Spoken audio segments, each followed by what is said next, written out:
दिल्ली के जाने माने व्यापारी सेठ मनोहर दास जी उनके एक बहुत खास मित्र थे। जानकी दास अपने व्यापार की हर सलाह वे जानकी दास से लेते थे। जानकी दास को व्यापार की गहरी समझ थी।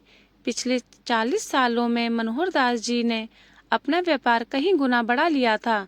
उनकी बड़ी से बड़ी फैक्ट्री में हजारों मजदूर काम करते थे। आलीशान घर बना लिया था। नौकर चाकर लगे हुए थे। बड़ी बड़ी गाड़ियां। मनोहर दास जी की पत्नी का बहुत पहले देहांत हो चुका था। उनका एक बेटा था दुष्यंत, जिसे उन्होंने बहुत लाड़ प्यार से पाला था। दुष्यंत को सेठ जी ने पढ़ने के लिए इंग्लैंड भेज रखा था। एक दिन अचानक सेठ जी की तबीयत बहुत खराब हो गई। सेठ मनोहर दास ने अपने दोस्त को बुलवा भेजा। जानकी दास तुरंत अस्पताल पहुंच गए। मनोहर दास, मित्र, लगता है मेरा अंतिम समय पास आ रहा है। मेरे जाने के बाद मेरे बेटे का ध्यान रखना। जानकी दास, ऐसा क्यों बोल रहे हो? तुम ठीक हो जाओगे। यहाँ इलाज नहीं हो पाया तो हम विदेश चलेंगे। मनोहर दास, बस मेरा एक काम कर दो, किसी तरह मेरे बेटे को बुला दो, मैं उसे एक बार देखना चाहता हूँ। जानकी दास ने बिना देर किए दुष्यंत के आने का इंतजाम कर दिया। अगले दिन दोपहर तक दुष्यंत अपने पिता के पास पहुंच गया। उसे देखकर मनोहर दास ने चैन की सांस ली। मनोहर दास, बेटा, मैं तुमसे कुछ कहना चाहता हूँ। मेरे जाने के बाद सारा व्यापार तुम्हें ही संभालना है। एक बात याद रखना, जब भी किसी ऐसी मुसीबत में फंस जाओ जिसमें से निकलना तुम्हारे वश में ना हो, तो मेरे मित्र जानकी दास को याद करना। वे तुम्हें हर मुसीबत से निकाल लेंगे। दुष्यंत, पापा आप ठीक हो जाएंगे, आपके सिवा मेरा कौन है। मनोहर दास, बेटा, मेरी 3 बातें याद रखना, जीवन में बहुत काम आएंगी। पहली बात, कभी किसी गरीब पर तरस मत खाना। दूसरी बात, कभी किसी अमीर से दोस्ती मत करना। तीसरी बात, अंधेरे में घर से बाहर मत निकलना। दुष्यंत ने ध्यान से पिता की बातें सुनी। कुछ देर बाद जानकी दास जी अस्पताल पहुंच गए। शाम के समय मनोहर दास जी ने इस संसार को त्याग दिया। पूरे घर में शोक का माहौल था। अंतिम यात्रा की तैयारी हो रही थी। जानकी दास सारी व्यवस्था देख रहे थे। बीच बीच में वे दुष्यंत को भी संभाल रहे थे। इसी तरह समय बीत गया। करीब 1 महीने तक दुष्यंत पिता के शोक में घर में बैठा रहा। एक दिन जानकी दास जी उनसे मिलने आए। जानकी दास, बेटा, अब तुम्हें तुम्हारे पापा का बिजनेस संभाल लेना चाहिए। उनकी भी यही इच्छा थी। दुष्यंत ने उनकी बात मान ली और अगले दिन से ऑफिस जाना शुरू कर दिया। कुछ दिन तक जानकी दास जी उसके साथ जाते, उसे बिजनेस की सारी बातें सिखाते। कुछ दिन बाद दुष्यंत सब समझ गया तो जानकी दास जी ने आना बंद कर दिया। एक दिन दुष्यंत बैठकर सोच रहा था, तभी उसे अपने पिता की तीनों बातें याद आई। इसी बीच दिवाली आने वाली थी।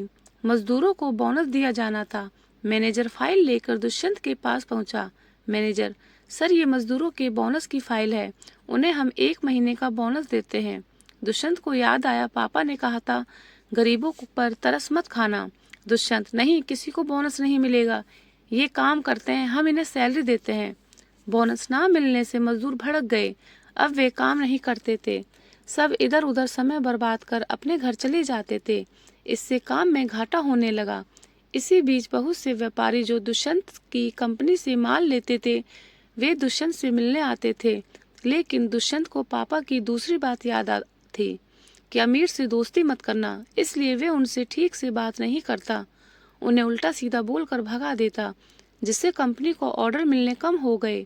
इसके साथ ही दुष्यंत को रात को कहीं जाना होता तो वह अपने साथ 2-3 लड़के साथ लेकर चलता था, जो बड़े से बड़े जनरेटर के साथ रथ सजाकर पूरी रोशनी लेकर चलते थे।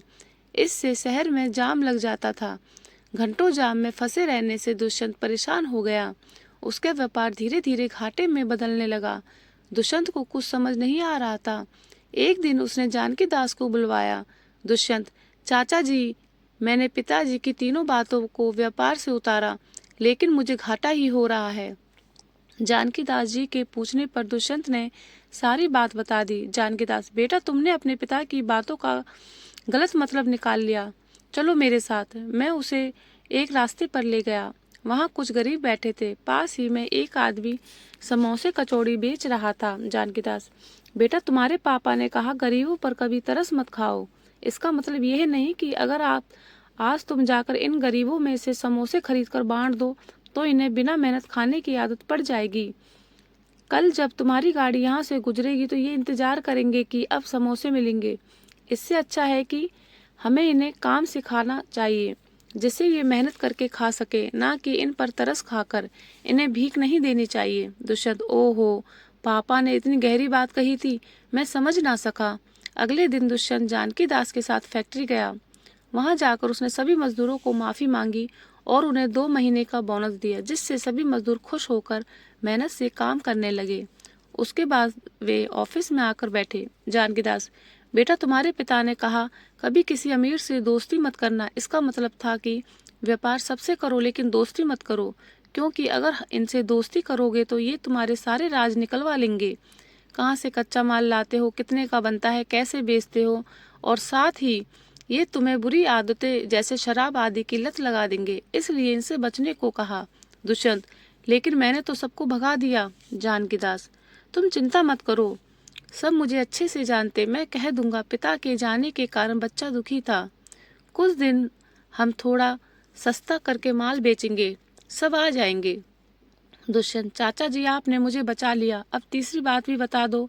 मैं शाम कहीं भी जाता हूँ फंस जाता हूँ।